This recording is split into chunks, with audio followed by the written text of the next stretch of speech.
Alright, so you've pressed that create button and it's taking you here, the Scratch project editor. Let's talk about sprites. So you can find sprites down here in the sprite pane. Sprites are almost always visual and they are the objects that perform actions in our Scratch projects. Think of them like remote control cars. Remote control cars on their own can be pretty awesome, but they don't do anything unless we tell them what to do. The same goes for sprites in Scratch.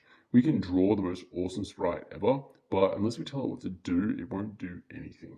So let's now talk about the different kinds of sprites in Scratch. The first type of sprite that we can access are sprites from the Scratch library.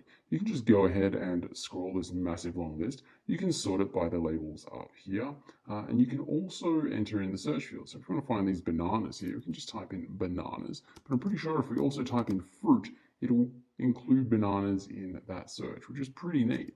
If you go ahead and type in something that you want to fly and you mouse over that, it will show a little animation to see if it animates. So that's the Scratch Sprite library. Go down here and you press this button, it will just give you a random sprite from that sprite library.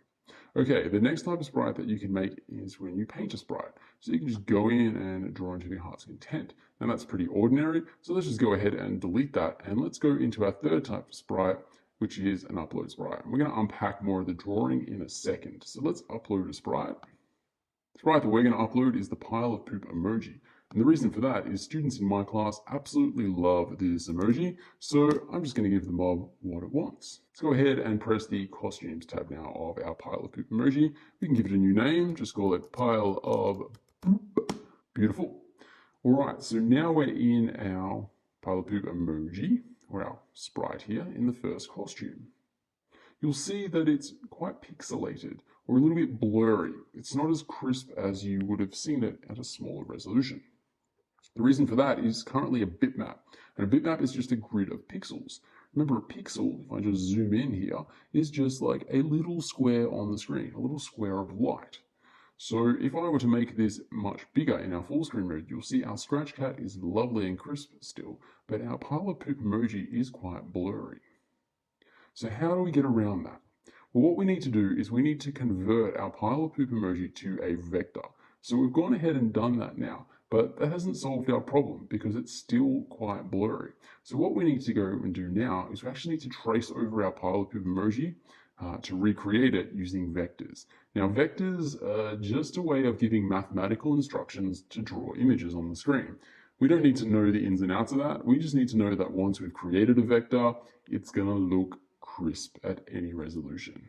As we go ahead and trace this emoji, I'm just going to go through a few of these buttons and tools over here. What I want to go ahead and do is get this bitmap, and I'm going to copy it, and then I'm going to paste it.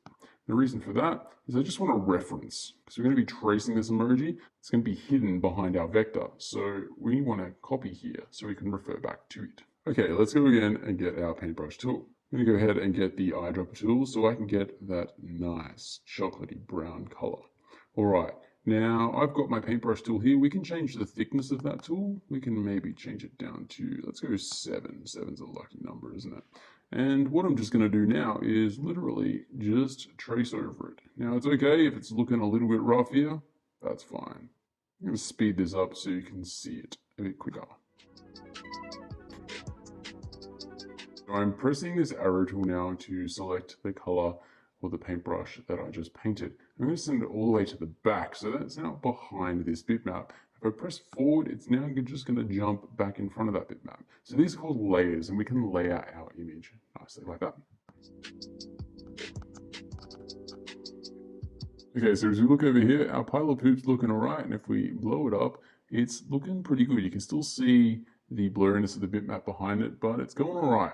So now what we want to go ahead and do is create these eyes. I'm just going to do this over this emoji, or this bitmap here, and we'll transfer it across. Let's get the circle tool now, and the circle tool has a fill and an outline. So we're going to pick the color of the outline around the eyes, which is that color there, and I might just increase it to 3 pixels. I'm just going to draw, so we'll change that fill to white. So we'll go ahead and click that white that is just there. Let's go ahead and draw a circle now. Just move it across slightly. And now let's go ahead and draw a black one.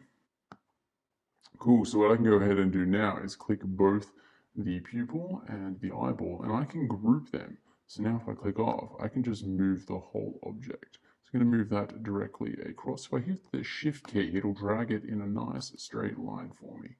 So there we go. I'm going to go copy and paste that now.